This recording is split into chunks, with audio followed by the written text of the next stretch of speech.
Next है जी students हमारे पास diagonal matrix with 3 column. Diagonal matrix के बारे में वो कहता है जी a square matrix A is called a diagonal matrix if almost any one of the entries of its main diagonal is not or non-zero and non-diagonal entries are zero। Students ये बड़ी important definition है, ध्यान से समझिएगा। ये अक्सर board के exam के अंदर ये डेफिनेशन आती रहती है, तो इसलिए मैंने इसको थोड़ा सा डिटेल से बुक से हटके थोड़ा सा डिटेल से समझाने की कोशिश करूंगा इंशाल्लाह। आप देखेंगे इसके अंदर कुछ 3 कीवर्ड्स हैं, 3 कीवर्ड्स हैं जिनके ऊपर ये पूरी की पूरी डेफिनेशन है जो उनसे वो बेस करती है। वो क्या है जी कि सबसे पहले तो ये क्या होना चाहिए कि स्क्वायर मैट्रिक्स होना चाहिए। क्या होना चाहिए? स्क्वायर मैट्रिक्स होना चाहिए। नंबर 1 की पॉइंट इसमें ये है जी। सेकेंड वन इस डेफिनेशन के अंदर स्टूडेंट की पॉइंट ये है almost any one of the entries of its main diagonal. ये इसके अंदर सेकंड वन कीवर्ड है जी कि इसका जो ऑलमोस्ट रिक्वायरमेंट्स पूरी कर रहा है तो वो मैट्रिक्स क्या होगा? डायगोनल मैट्रिक्स होगा। पहली क्या थी जी कि वो स्क्वायर होना चाहिए, दूसरी थी कि जी उसके अंदर एटलीस्ट जो उसका मेन डायगोनल है उसके अंदर एक जो सी एंट्री है वो नॉन जीरो होनी चाहिए, और थर्ड ये था कि मेन डायगोनल के अलावा बाकी जितनी एंट्रीज हैं वो क्या होनी चाहिए? नॉन जीरो होनी चाहिए। Any one of the entries of its main diagonal, के इसका जो मेन डायगोनल है, ये मेन डायगोनल क्या है इस पे हम बाद में बात करते हैं।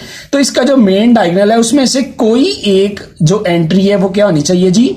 नॉन जीरो होनी चाहिए। इज नॉन जीरो या नॉट जीरो, तो वो क्या होनी चाहिए जी? नॉन जीरो होनी चाहिए। And diagonal and non diagonal entries are non zero, और तमाम की तमाम जो नॉन डायगोनल एंट्रीज हैं वो क्या होनी चाहिए जी? नॉन जीरो होनी चाहिए। ये 3 कीवर्ड्स थे जी स्टूडेंट्स इस डेफिनेशन के अंदर जिनके ऊपर ये सारी की सारी डेफिनेशन बेस करती है। मैं रिपीट कर देता हूं। नंबर 1 जी इसके अंदर मैट्रिक्स जो है वो क्या होना चाहिए जी? स्क्वायर होना चाहिए। सबसे पहले number of rows is equal to number of rows are equal to number of columns, के नंबर ऑफ रोज हैं जो सी वो कितारों और कॉलमों की तादाद जो सी है वो क्या होनी चाहिए जी? बराबर होनी चाहिए।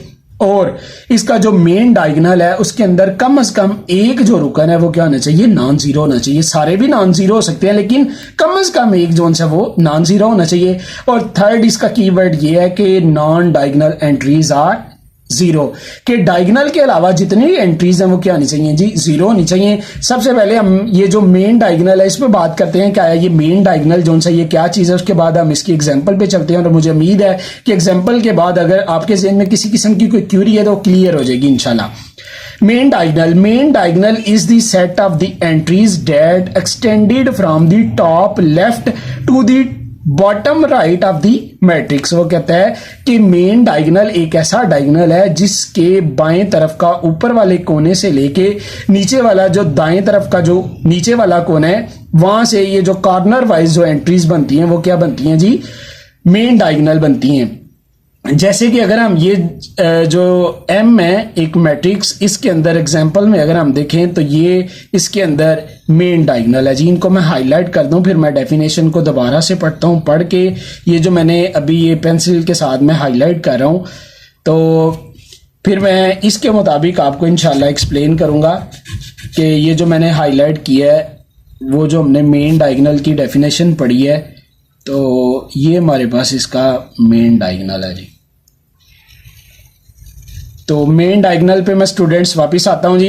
Main diagonal is the set of entries, वो कहता है ये एंट्रीज का एक सेट है that extended from the top left. ये राइट कॉर्नर जी, ये राइट कॉर्नर हो गया, ये लेफ्ट हो गया, ये टॉप लेफ्ट हो गया जी, ये टॉप राइट हो गया। Top left from the top left, top left से लेके ये कहां तक जाता है जी? दी बॉटम राइट तक। राइट का ये इसका टॉप साइड होगी जी, ये होगी जी इसकी बॉटम, ये राइट बॉटम हो गया, ये लेफ्ट बॉटम हो गया। टॉप राइट से लेके टॉप लेफ्ट से लेके बॉटम राइट तक, यानी कि ये वाला जो डायगोनल है इसका, ये क्या कहलाता है? मेन डायगोनल कहलाता है। ये वाला जो डायगोनल है इसका, ये मेन डायगोनल कहलाता है। अगर हम इनमें भी देखें तो इनके अंदर भी ये इसका क्या है जी? मेन डायगोनल है, ये मेन डायगोनल है।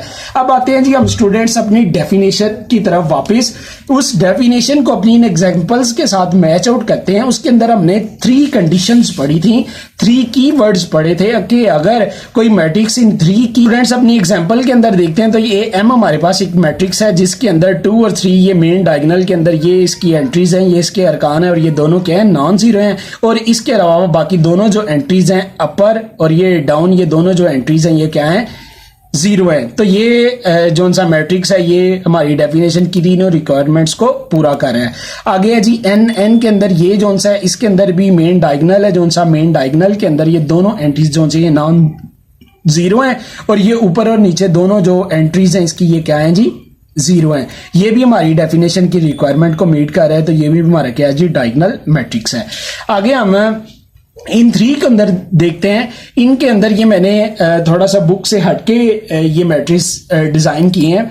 वो इस तरह से कि ये जो फर्स्ट वन मैंने बनाया इसके अंदर तीनों एंट्रीज के हैं जी नॉन जीरो, और ये जो सेकंड वन है इसके अंदर 2 एंट्रीज नॉन जीरो, और ये जो थर्ड वन है इसके अंदर 1 एंट्री नॉन जीरो। ये मैंने बुक के मुताबिक जो डेफिनेशन है उसकी रिक्वायरमेंट के मुताबिक मैंने बुक से ये एग्जाम्पल्स थोड़ी हटके हैं। बुक पे अगर आप टेक्स्ट बुक पे देखें तो उसके अंदर उससे ये थोड़ी एग्जाम्पल्स हट के हैं। ये मैंने अपनी जो डेफिनेशन है उसको सपोर्ट करने के लिए इनको मैंने थोड़ा सा डेफिनेशन के साथ मैच किया है कि पहले के अंदर तीनों के हैं जी नॉन जीरो, सेकंड वन के अंदर क्या है जी 2 नॉन जीरो, और थर्ड वन के अंदर क्या है जी 1 नॉन जीरो। उसके अंदर हमने पढ़ा था at least 1 entry of the main diagonal should be non zero, के कम से कम जो मेन डायगोनल है उसके अंदर एक एंट्री जो सी है वो नॉन जीरो होनी चाहिए, और बाकी जो एंट्रीज हैं वो क्या होनी चाहिए? Should B zero. के बाकी जो अपर और लोअर एंट्रीज हैं वो क्या होनी चाहिए जी? Should be zero. तो अगर हम इन तीनों मैट्रिसेस के अंदर देखें तो तीनों के अंदर मेन डायगोनल के अंदर एटलीस्ट 1 एंट्री है, और यहाँ पे 2 एंट्रीज हैं, यहाँ पे 3 एंट्रीज जो सी हैं वो क्या है जी? नॉन जीरो हैं, और अपर और लोअर जो सी है इसमें एंट्रीज वो सारी की सारी क्या है जी? जीरो हैं। और मुझे उम्मीद है स्टूडेंट्स आप लोग को डायगोनल मैट्रिक्स की समझ आ गई होगी। आगे देखते हैं जी स्केलर मैट्रिक्स। स्केलर मैट्रिक्स के अंदर वो कहता है a diagonal matrix is called a scalar matrix if all the diagonal entries are same and non zero. इसको मैं पहले ट्रांसलेट कर देता हूं, फिर एग्जांपल की तरफ चलते हैं जी। एक वो कहता है ऐसा डायगोनल मैट्रिक्स जिसके अंदर all the diagonal entries are same, all the diagonal entries are same and non zero. पहले के अंदर तो हमने पढ़ा था कि जी इसके अंदर at least 1 entry should be zero, लेकिन इसके अंदर स्केलर के अंदर वो कहता है कि ये डायगोनल होगा। डायगोनल ये किस तरह के? इसका ये जो मेन डायगोनल है उसके अंदर क्या होगा कि all the diagonal entries are same and non zero, कि ये 1 1 1 सेम होनी चाहिए, या और यानी कि कोई भी हो, 1 हो 2 हो 3 हो। एग्जाम्पल से मैं एक्सप्लेन करने की कोशिश करता हूं स्टूडेंट्स कि ए एक मैट्रिक्स है 2 0 0 0 2 0 0 0 2, तो ये इसका मेन डायगोनल है, ये मेन इसका डायगोनल है। तो मेन डायगोनल के अंदर अगर हम इसकी डेफिनेशन को रिपीट करें तो उसके अंदर वो कहता है कि the entries of the main diagonal जो सी हैं वो क्या होनी चाहिए? Should be same. वो क्या होनी चाहिए जी?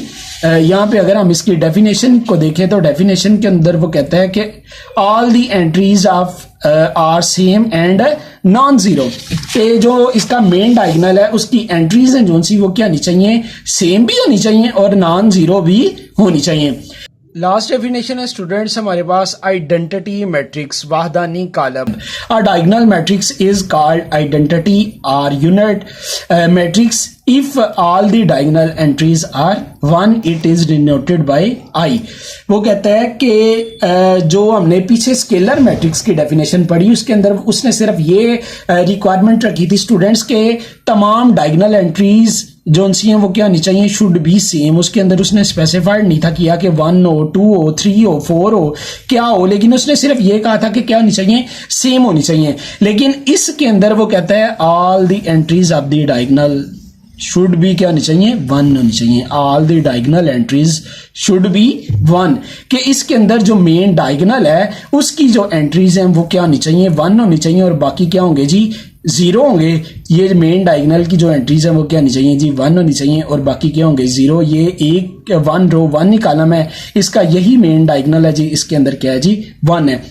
ये थी जी स्टूडेंट्स आइडेंटिटी मैट्रिक्स की एग्जांपल्स, और मुझे उम्मीद है कि आपको आइडेंटिटी मैट्रिक्स की भी समझ आ गई होगी। और इसको हम इट इज डिनोटेड बाय आई, इसको हम आई से हम इसको डिनोट करते हैं। ये थे जी स्टूडेंट्स हमारी आज की क्लास। अगर किसी स्टूडेंट को किसी कॉन्सेप्ट में, किसी डेफिनेशन में कोई किसी किस्म की कोई क्यूरी हो तो आप कमेंट्स करके मुझसे पूछ सकते हैं। मिलते हैं जी अगली क्लास में। एक्सरसाइज 1.2 हम इंशाल्लाह स्टार्ट करेंगे। अपना ढेर सा ख्याल रखिएगा, दुआओं में याद रखिएगा। पाकिस्तान जिंदाबाद।